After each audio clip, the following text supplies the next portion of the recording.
Hey guys, R4GE VipeRzZ here, and today I'm going to show you how you can mirror/reflect a path in Adobe Illustrator CC. So here we have this triangle that we're going to be reflecting. So the first thing you need to do is you need to select the path that you want to reflect. So I will just select this triangle. Then you want to come up to the top and you want to come to the Objects tab here. Then in the Objects tab you want to come to Transform, and then you want to click Reflect.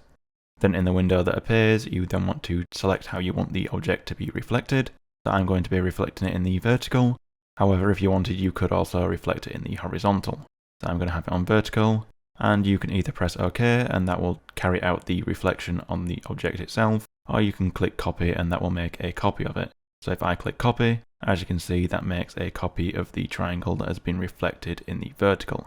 So guys, that's as simple as it gets. If you like the video, don't forget the like button. If you dislike it, hit the dislike button. Subscribe for more content like this, and I'll see you another time. Bye.